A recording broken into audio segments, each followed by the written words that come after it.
Buckle up. Welcome to Musicians and Beyond, where we bring you the backstage info on the life, lyrics, and long journeys of the music industry.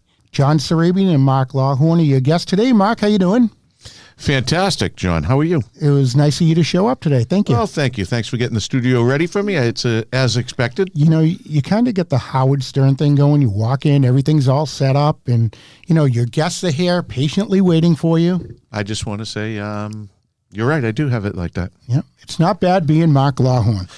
It is not. So, Mark, last week we had Chloe Caroline from Los Angeles, California. Talented young lady, a lot going on. I recommend that our listeners go and check her out. Yes, please do. Go to the website, go to the Instagram, go to the Facebook page. You'll find us there, and soon enough, it'll be back on YouTube. Absolutely. And today, we are honored. So today in studio, we have a married couple. We have Gene and Natalja Sticco. They're going to tell us about their journey. Welcome. Thank you. Thank you for having us. Good to have you guys in studio with us today. Yeah. And it was very convenient for you because you're from the town that this studio's in. That's correct. So this is like the place we probably are for third time already, right? The city of Malden. Like that, Yeah. Just welcome to Malden, John. Welcome to the hood. Neighbors. Right. I'm the only outcast, as usual.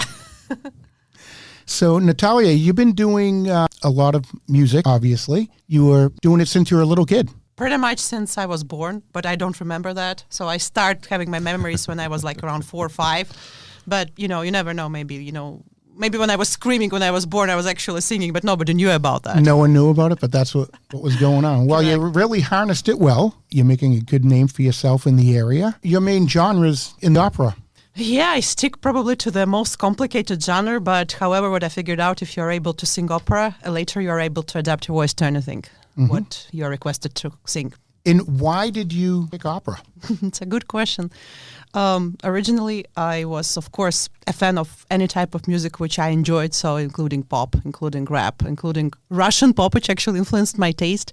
But when I was around like 10 or 11 years old, I don't remember precisely, my mom took me to the opera because back then we had our opera theater being repaired, and then after this long repair, they reopened, and that was a must-see because it's a beautiful theater. It's like European. And I just fell in love with that because it was something new. It was very challenging for a kid.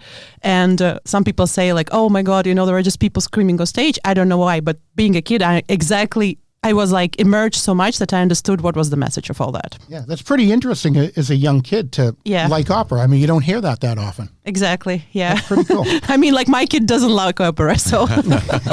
Oh, I'm actually from Latvia, so, it's probably, I would say, challenging history to explain, but I will try. So I was born in 1986 when Latvia was still part of the USSR. So theoretically, nowadays, I don't have any motherland. I was born in one country and I immigrated from absolutely another country. And I would like to say that I probably have all this both culture mix. So having like this European influence and also a little bit of USSR influence, I just try to emerge in both cultures and get the most for my future. Good for you. Excellent. And you've been here about 5 years. Oh, this is my 5th year, yeah. And then you met this handsome gentleman. Well, we actually met in Latvia. Oh, really? Yes. Cool. Yeah. So my telling you a little bit before the show, my background is not at all in music and not at all in opera. So I was a government contractor, and my specialty was geopolitical and transnational security risk management that focused primarily on energy sectors and critical infrastructure. I can see how that goes with opera. Absolutely. Absolutely. If well orchestrated. In the midst of doing that, I met Nat actually in her day job that she was working at the time. So aside from being a talented musician, she is an absolutely brilliant IT engineer. Wow. And you need to make money somehow nowadays. Before you kick off your career in music, you have to figure out how you actually manage to pay for all the lessons and for all the good things you have to do for your music career. She's easy enough on the eyes. And me, considering myself to be somewhat suave and sophisticated, thought I would impress her by inviting her out to karaoke. Not knowing she was actually also a professional opera singer. And you thought you were going to impress her at the microphone. I thought, I have a very good karaoke game. The thing the funniest thing he actually did, because when he introduced me to Bobby Darin, like I knew who it was, but I wasn't like that immersed in music. I still sometimes can mismatch whether it's my husband singing or Bobby Darin. Wow. So, wow, you're that good. Oh, I'm that Yeah. good. Wow, that's impressive. She's sitting right here. In what, I'm that good. right? All right. Whatever game you had that night, it worked. And what song did you sing at karaoke? Do you remember? I don't remember what I actually sang, but I remember what he sang. He sang "Mac the Knife." No. You did. Uh-oh. No, but Pearl Black. Pearl Jam Black. No, but then you sang "Mac the Then I Knife." sang Mac the Knife. Okay, so I had to tell like in the right sequence, right? Right. Well, I want the listeners to know I'm a little bit rock. I'm a little bit I love it. I'm a little bit crooner. Well-rounded. Exactly. So you basically manage Natalja. Well, I mean, I do whatever's needed. You know, I mean, she's, you know, as an artist, you got to make a buck. You got to have a career somewhere. Like an artist, she's extraordinarily humble, and there is a business to it.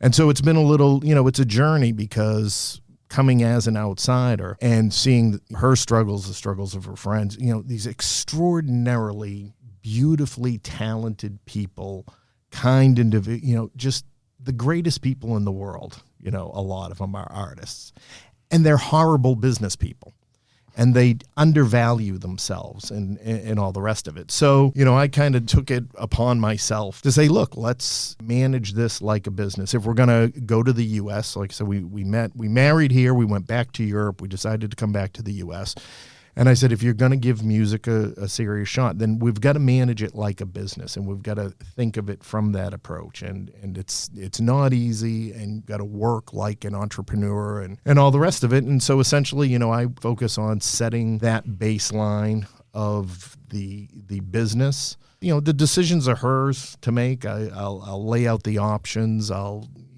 do whatever needs to be done, from driving to carrying the equipment to setting it up to whatever it is. I would even add that he actually negotiates the amount of money I'm being paid. So this is something I'm horrible at. And this is probably also the mentality of ex-USSR people, because their business was actually legal back in the days, and we are still learning how to make it work, right? So we probably have this mentality, that's the work, you have to get it done, and that's it. But like, you know, regarding all the negotiations and like figuring it out, you know, how much your service actually is worth, this is like challenging, and that's why I have Gene. You know, and they wind up sacrificing what could actually be built into a pipeline of work and a sustainable career. You know, COVID was a great equalizer in a sense, or eye-opener, you know, as whatever the case might be. Sure. In the importance of artists managing their careers as a small business and getting out of the starving artist mentality, because COVID proved you could literally become a starving artist overnight. Sure. Yeah. Yeah, so you guys have a great working relationship. You have one side of it, and you have the other side of it, and together it's a well-oiled machine. We tried to make it work. There's a little hesitation there. No, absolutely. You know, I mean, and there's moments of stress and conflict and Burnout. visions and burnout, and you know, and again, I'm an American business person. Take a risk, roll the dice. You know, we'll figure it out tomorrow. She comes from the, you know, like she said, that Soviet mentality and that influence. Well, like it was, you had to be equal. You know, you shouldn't literally raise your head and be different from anybody else. So this was like the equalizer, and like I know nowadays it's not only me, it's the whole generation still trying to get rid of this mentality that you have to sell, you have to literally, this is your product, this is what you do, you know, put it out. And what I also see, there are people who are way much worse, but they get further because they just believe in what they do. And this is what, like, yeah, this is what USSR did, kind of sort of, it killed individuality, if I like express it in the right way, and like it made you believe, yeah, you're just one of many. Absolutely. So this is like what I'm still learning, and this is what I'm still mastering, is to understand you're unique, this is your art, this is how much your art is worth, and just go ahead and spread it, and don't be shy about that. Absolutely. Yeah, you know, it's a very, very good lesson to learn, not just for those coming into this country from an environment like you were in.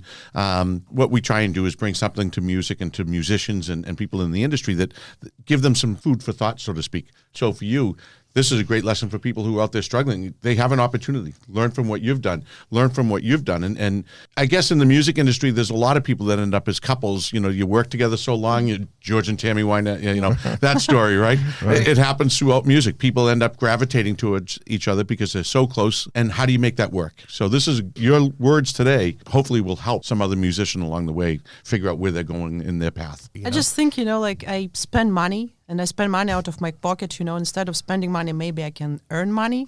This is my question. So I'm literally spending money on somebody else's ambitions. So like auditions or like running around the country, it's just somebody else has a vision and you're just, you know, with you covering the hotel and like the flight, this is like you're literally making sure somebody else's dreams comes true. But and this is what struck me, you know, why can't we do something similar? Like I didn't do that to bring her here and have her quit. Absolutely. Good for you. And good for you. Sometimes you got to take a chance. True. Believe in yourself. That's the biggest part of it. You know, the time, that's a big investment. Money is a big investment.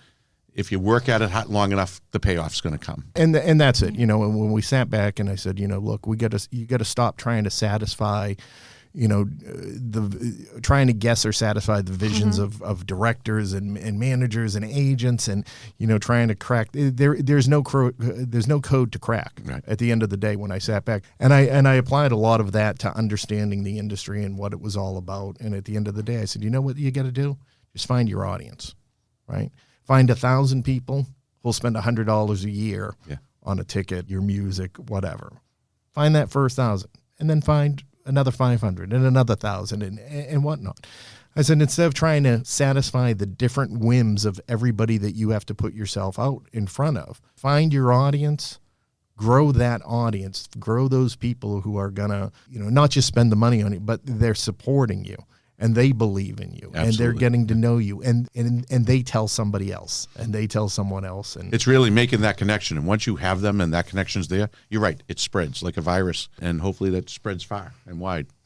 So just keep on working. That's all. That's what I say. That's it. And how many times do you play out? How often are you out and about? It actually depends. So, for example, January. So the past month for me was like the training month. So I was out of the country. I have my coach in Italy, who we will try to bring to the US because let's say he's like the guru of this old Italian school of singing, which is the basis to, like, I would say any singing genre. So this is something what helps you sing until literally you die and like your voice is like fresh and like you're not getting tired. So his name is Paolo Di Napoli. So just in case, you know, so I can always good to drop that name. I can give him a kudos, right? Like for all the good things he Absolutely. does. Yeah, so I was for 2 weeks I was out. So I mean, I used my PTO like at work, like 8 days just to make sure, you know, my technique is like getting improved and like, you know, I'm on the right path. But in reality, we don't have like, I would say 100% pipeline for every single month. So it depends. It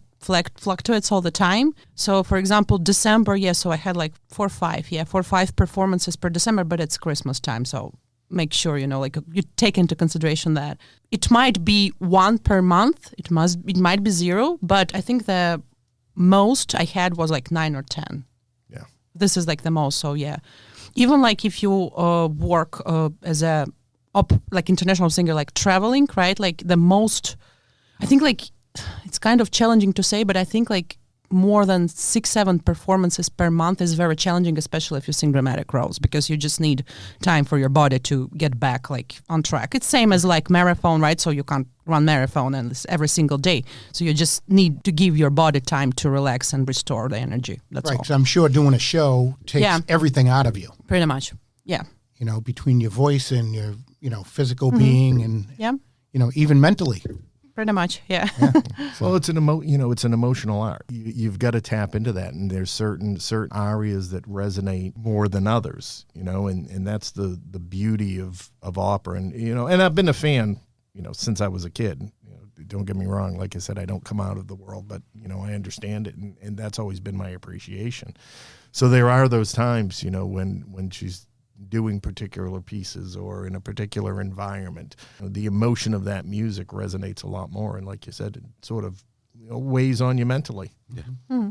Yeah. It's, you know, John, thinking, you know, our past guests and some of the things we've done, we pride ourselves in trying to introduce people to and grow that network. Mm-hmm. When a guest of ours might be able to relate or work with another guest, we try and put them together. And I'm thinking James Norkowicz, who was a pianist that was on our show a while back. We know James. We know James. Well, there you go. So there's certain things you can just pick up on, right? Yeah. So James is a great guy. He's a talented person. And I was just thinking, I introduced James to a friend of ours who's trying to put together a show here in Boston about raising money for the Ukrainian relief efforts. And we introduced James, and hopefully that's going to take off, and that will broaden James's scope there. But I was thinking about the same thing. You know, there's some synergy there that is evident.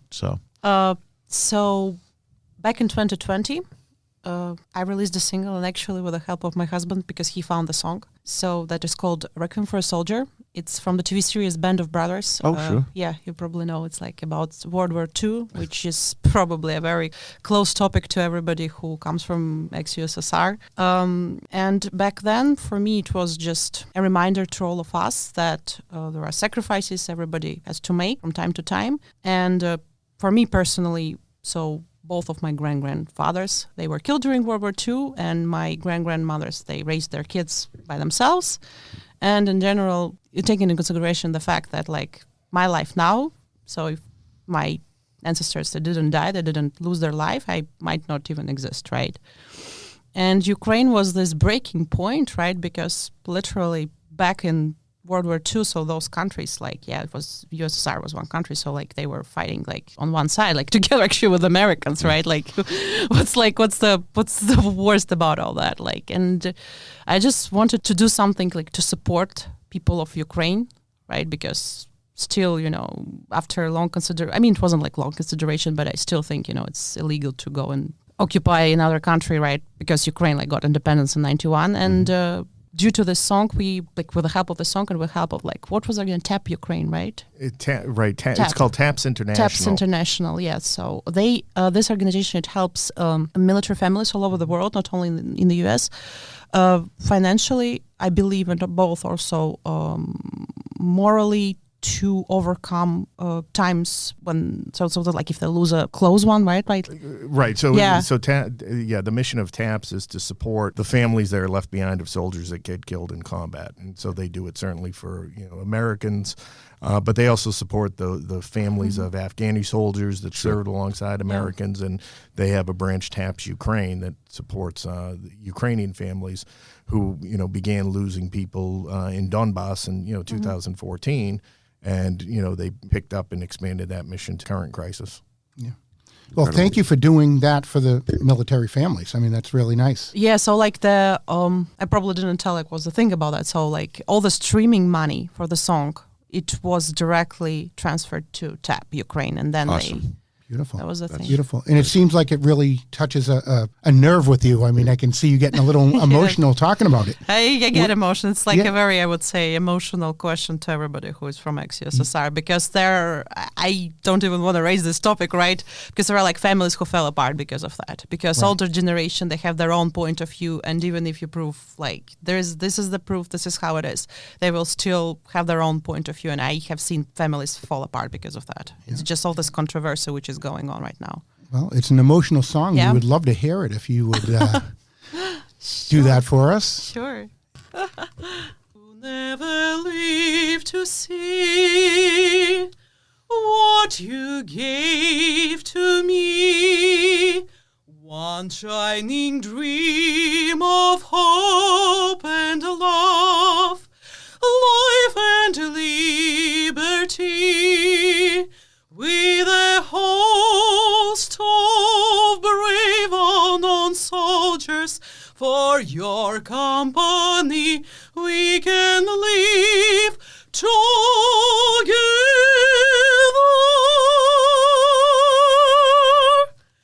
Here in our memory. That was the first verse. Wow. Beautiful. I'm a huge fan of opera now, Mark. Yeah, it was very touching, and only she'd warmed up, you know. No, I mean, I know I put you on the spot, and I appreciate your rising to the occasion. We had done we actually did a radio show. So over the summer we were touring, and we were down in Tampa, Florida, with the Fringe Festival, and so we went with a few other acts to a local radio station and did a show, and so they wanted everybody to knock out a little bit of, give a little taste of the show. So, there was a comedian, she did, a couple minutes of that, and another guy that had a sort of one-man play, and he did that. And then Nat knocked out a little... just a blast of all... Yeah, 4 or 5 hours. But the comedian afterwards posted, she's like, the best part of this was Nat just casually knocking out, 4 or 5 operas in different languages, Pretty impressive. That's very impressive. And so you speak a lot of different languages, too. So I'm fluent in 3, English, Russian, Latvian. Italian, I'm in conversational, and, I take my lessons, so it's 4. I used to speak French. It was number 5. I learned it for 7 years, but unfortunately I just don't have practice, and I understand, but I can't speak it anymore because Italian kicked it out. They're similar languages, and when you don't use one like another. I got to tell you, with your background growing up, your background growing or working in the industry, what is dinner conversation like between you two? You want to know what dinner conversation is like? I hear all sorts of bullshit about about stuff on Facebook and Russian women's groups and things like that. Yeah, the real problems of America. Yeah. No, exactly. It's Or like how face fitness gurus are a fraud. Like this is. Right. She follows like some Facebook, and I'm like, don't you get they're just trying to get you aggravated? But they so say you click they are good marketing people. This is why I follow. Right. It's And no, impressive. that's a lot of and hookers. You enjoy hookers? Yes, I do hooker stories. Hooker stories. Hookers. They are like, Hookers. they have their Instagram now. It's like so fascinating. It's like how different my life is from what they are experiencing. Right. And this is That's funny. Yeah, so we talk a lot about hookers over dinner too. Okay. Mark, let's go over and Potluck dinners? too funny. What do you have up and coming? On Friday, we have a concert here actually in Malden. And I will give my husband the chance to pitch about that. Okay.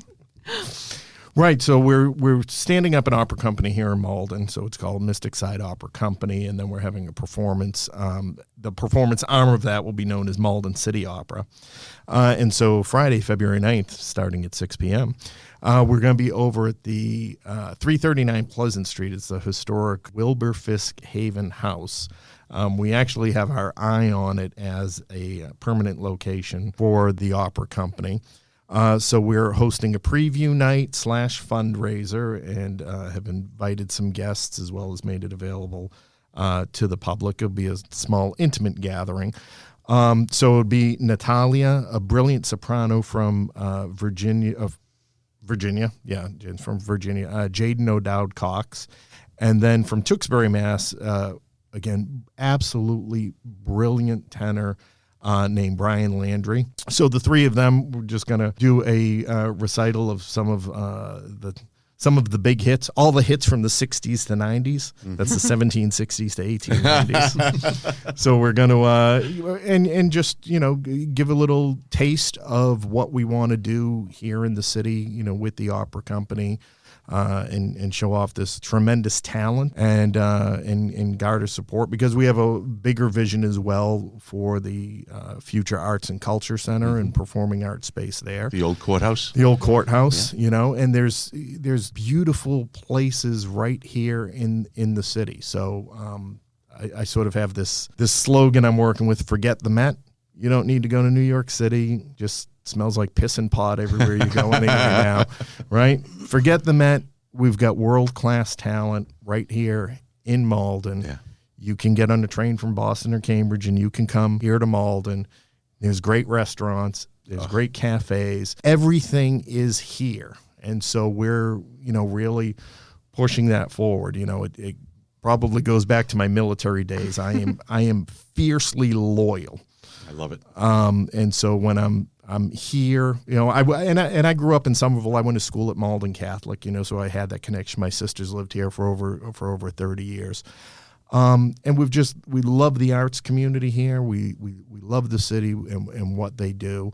And what the vision is for here. And we think the idea, particularly with opera, it's Malden's slogan, strong past, proud future. Yeah. I mean, that's what that's what opera is all about, you know, and so we want to bring it here. We want to claim our stake and say, you know, Malden is a city of arts and culture and music, and we're gonna, you know, lay claim and try and spearhead this effort to say, you know, it's a place worth coming and visiting and spending your money and being entertained in, because it really is fantastic. That's awesome. You know, I'm a very proud Maldonian. I don't know if you've ever heard of Ron and Caroline Wyden. They have Me Too Orchestra.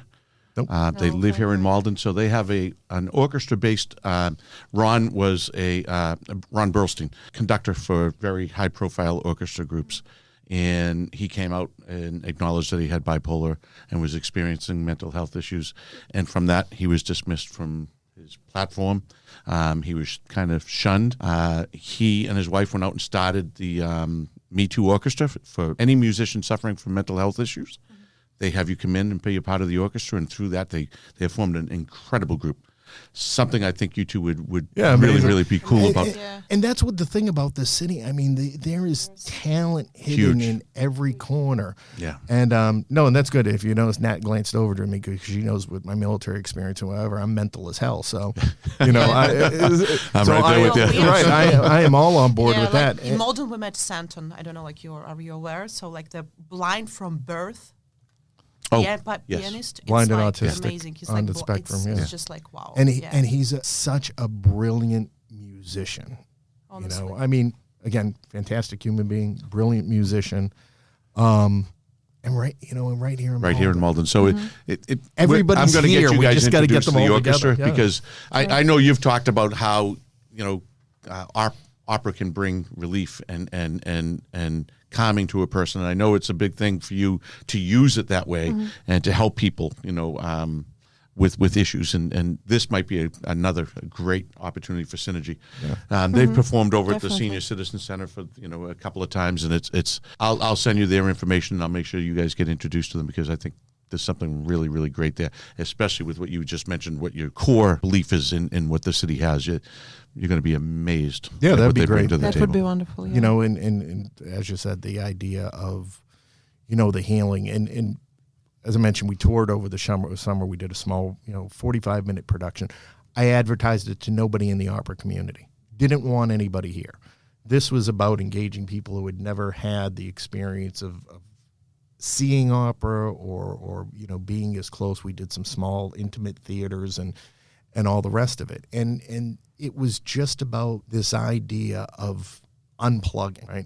I don't need you to listen to opera and blast it in your car and, you know, rock out to it. That's not what it's about. But it's the idea, it's an outlet to unplug, step back, recalibrate your emotions a little bit. You know, I mean, I think that's part of the problem in society right now. You know, we're constantly having our emotions played with what we see, right? You watch the news, everything's a narrative, you know, and that's a specific word, you know, and a narrative is created to cause an emotional reaction, you know, and so you get one narrative and you get mad, and then you see a puppy and you get happy, and then there's a little baby, and then something else makes you mad, you know, and we're bombarded with this all day. And that's why I tell people, just if you open your heart to the music, step back and allow yourself to recalibrate a little bit. And the purpose of opera, right? Pop music is the voice of a generation. You know, opera singers are the voices of composers who are trying to get these particular emotions out of the piece that they want. And if you can give yourself over to that a little bit, even if you don't understand the language, you can connect with the sound of joy, fear, anger, love, desire. You can connect with that on an emotional level. You don't need to understand what's being said. And if we can do that, then when we hear a slogan, you know, a soundbite, we can step back and we can say, okay, I might not agree in principle. I don't have to react to it, but I understand what they're saying. You know, what I hear beyond the words, I hear fear, I hear anger, I hear this and that. And if we can kind of understand that and stop reacting. Agreed. You know, so true. Then maybe everyone has a better discussion. I love that. Well, I'm so impressed with what you guys have planned for this Malden community, and I love the fact, like, as I say, proud Maldonian. I love what you guys are saying, because I've been saying it's such a rich community, and That's true. and have to have people like you two to bring it out and to put the spotlight on it. Anything we can do as you move forward in that, I would be thrilled to be any way I can help out. Thanks, And I I know John appreciate as that. well. So Thank you. Well, and like I said, and I think there's a lot of people that want to do it, and life gets in the way. And I'm blessed. When we met and got involved and all that, I was retiring anyway, so I had nothing to do. I mean, really, and that's why I say this is my retirement thing. Instead of rebuilding Mustangs or I wish I could say instead of running around with young chicks, but that's exactly what I'm doing. But that's what that's what I'm blowing my allowance on. Is opera and promoting not just life. And yeah, I get it, I'm biased, but all these incredibly talented people who deserve a format to be heard and to be seen. And I tell them all the time, don't worry about being discovered. Just put something out to be discovered. Just And, keep on going. That's what I'm right, saying. give it up to the universe, but keep going. Great words and, of wisdom and put all it, around. and put it out there. I mean, I even see with my coach, right? So I know him for like 14 years, but I started like with him, then I didn't work with him for like 12 years because I was doing something else, right? But I even see like how people, they come and go, but those who literally stick with his rules and with his method, they just keep on flourishing and they keep on just getting better and better with every day. And this is what is tricky about opera, right? You can't put end goals on that. You have to enjoy the process and you have to just keep on going. So I just changed my whole mindset, because when I started putting goals, I will be there, I will be singing this role. No, it doesn't work this way, unfortunately. Same as like the gym. You just go like on a certain time, on a certain basis, you have like one set of weights, then you just go heavier. And with opera, it's pretty much the same. And this is what makes it tricky, and this is what makes some people quit, and very many people quit, because they're not okay to accept the fact that nobody gives you guarantee and nobody gives you the exact moment when you will be ready. And this is what makes it tricky. Well, the quitters definitely aren't going to make it. Correct, yeah. So if you stick with Right. it and Right. follow your dreams. Exactly. That's why I say it's always a 50-50 shot. You're either going to get it or you're not. But if you're not doing it, then it's 100% no. That's fair, no, Absolutely. yeah. That's simple math. yeah. Yeah. So, Natalja, every musician has a hero that they wanted to be when they, when they grow up, a musical hero. Who do you look up to as a musician? Oh, that's a very complicated question, because I have a great variety of musicians who empower me. But probably I will try to distinguish one, and it's definitely Maria Callas. And my singing coach and other singing coaches, they all say never look at her because she's out of the league. So she's not an example of the right path of an opera singer. But still, when you watch her recordings and when you watch especially videos, you understand the meaning why opera was born as a genre. Because she brings everything, every single bit and piece right of that. It's emotion, it's like my husband mentions, love, death, murder, jealousy, and she just reflects it like as nobody else does.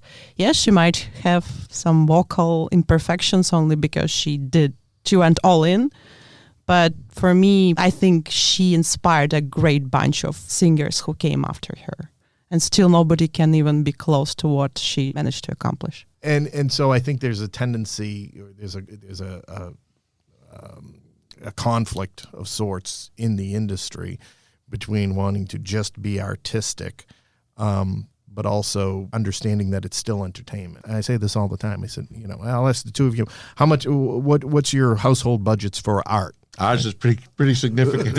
Well, okay, maybe you got me there. Beer in art. Spend all money on beer in art. But I'm saying, the general person doesn't consider, I'm going to spend money on doing art this month, right? Right. It's entertainment, right? You sort of have a probably an unlimited budget to a, or if you're going to stretch anything, you're going to stretch your entertainment budget. Absolutely. Yeah. I'm like, that's the dollar that you're competing with as any artist. I don't care if you're a photographer or a painter or whatever. You've got to convince people to go to your show as opposed to going to the movie, going to the arcade. They still have arcades. Is that go to the soda shop? Go down to the soda shop, whatever it is, whatever it is the kids are doing nowadays. But, that's what I'm saying. So you've got to get over yourself, opera, as an industry, and say, you've got to show people the entertainment value, all this other stuff, all the stuff I talked about, the emotions, and that's things we understand as artists and musicians, and like how I made myself a musician and artist all of a sudden. But, that's the stuff we understand that you get out of it. But in the most superficial way, people are going to be drawn to it because, that looks like it's a good time.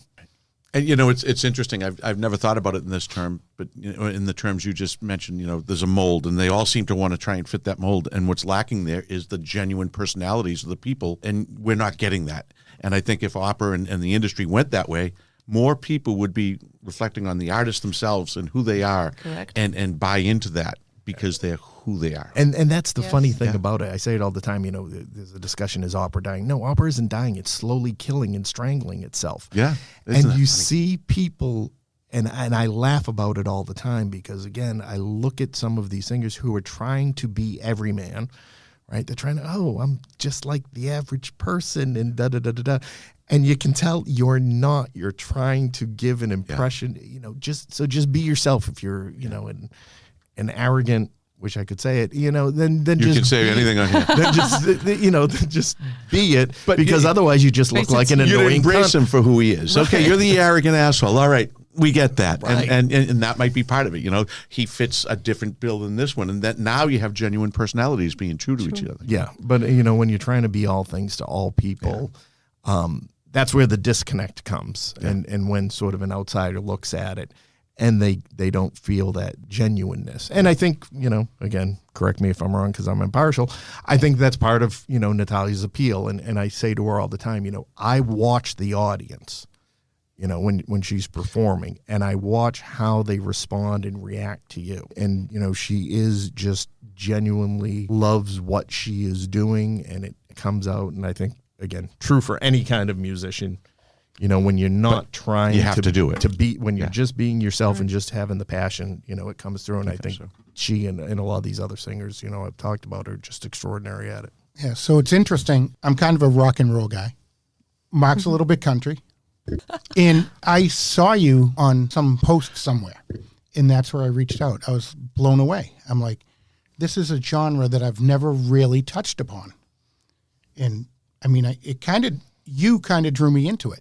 It was pretty cool. I was By the way, myself, I listen to house and trance, so opera for me is work and something very serious. I don't listen to it for entertainment. This is a fun fact. Yeah. I'm a Broadway musical guy. Right. I have a flair for the dramatic myself.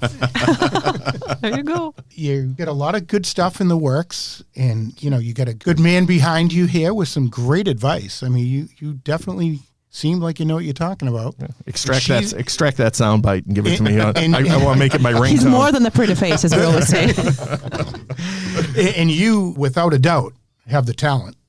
And the stage presence, the looks, the whole thing that goes along with it. I mean, I think. But among us, talent is in reality it's 10%, 90% is hard work, and this is what nobody tells you. Yeah. Yeah.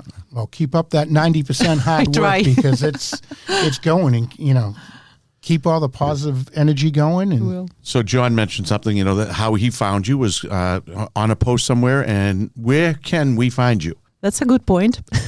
You like that segue, John? Thank you, Mark. I almost forgot about that, Mark. So that's why I have you. Big money. I'm not just a pretty face. No, you are. So you can find me on Instagram, on Facebook. So Natalja.Sticco. So it's spelled like Natalja.Sticco. Just if you even Google search, you will get like all the web page, you will get Instagram, you'll get Facebook. Also, the music can be found on Apple, Spotify, and Amazon Music, if I believe. Correct. Yes, I did it right. And I'll get in a second plug.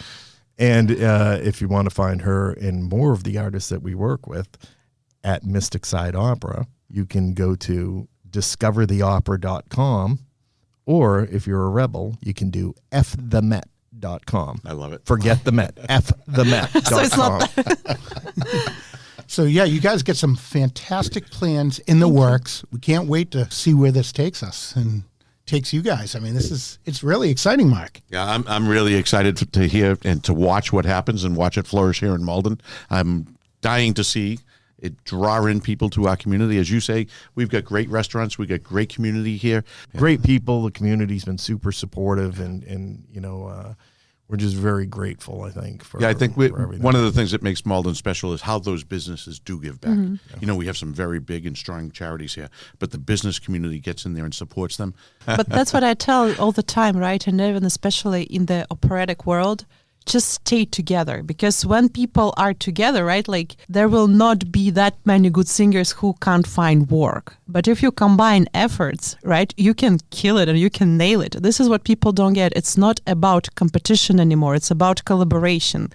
And this is what my coach also says, and he literally gets out of the people from like who he works with, like once they start being jealous or once they start making intrigues, because it's all about collaboration. So opera, like it's the same as like a successful business. It has C-suite, it has like managers, it has like people who just do work, and opera is the same way. And like whenever the faster you understand this, the more successful you are. And also like be accountable for yourself. Don't watch anybody else unless you are specifically asked, unless it's yours. So it's like it's your path, because you're unique, and make sure like you do your best at the highest possible level. That's all. Absolutely. You know, I'll be looking forward to having one of those Pavarotti Pale Ales over there at Idle Hands. Absolutely. When it's out. Absolutely. Well, you guys should come Friday if you're around. You know, I'll be in Fort Lauderdale. Nice. I haven't even let John know that yet, even though we have a show Friday night. Nat does perform in Fort Lauderdale on occasion. Yes. Can I say one more? Can I make one more controversial statement? Please. Of course, we're all about controversy here. All right. So, you know, a lot of times, sometimes people, I love opera. I hear Andrea Bocelli all the time, the tenor from Italy. Just to clarify, Andrea Bocelli is to opera what Olive Garden is to Italian cuisine. Okay. Okay. Love it. That summarizes it all. All right. I love that.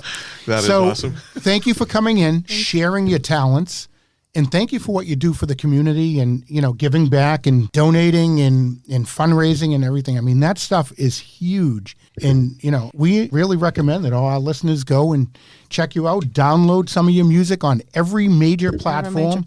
They can find out where you're going to be playing and, you know, probably see some videos on there if you Google it. And, you know, we really appreciate the both of you guys coming in. So, again, we have Gene and Natalja Sticco in the studio with us, and we want to thank them for coming in. And we want to thank you also for giving shout out to the Malden community, the Malden restaurants, the Idle Hands especially, and Paul Solano over at Pearl Street Restaurant. Yes. You know, one of the great guys in Malden, correct. the history taker of Malden. It's all up here in his head. Absolutely. And as a matter of fact, Paul's generously helping us out Friday night with some appetizers, and then we're going to go over there Great guy, afterwards. And great people. I think by the time we get there, karaoke should be up. So. Oh, I wish I was not going to be away. You might have to change that ticket. So, pleasure meeting you both. Thank you for coming in, and thank you for being our friends. Anytime. Thank you. Thank you. He steals my line every time. That was my line. You know what he says to me? He says, you ought to use that. Every time we close the show, you should say it. You know what he does? He says himself. He says it right before I get to. Wasn't that the theme from Golden Girls? Mark. Thank you for being our friend. Mark, I'm still recording.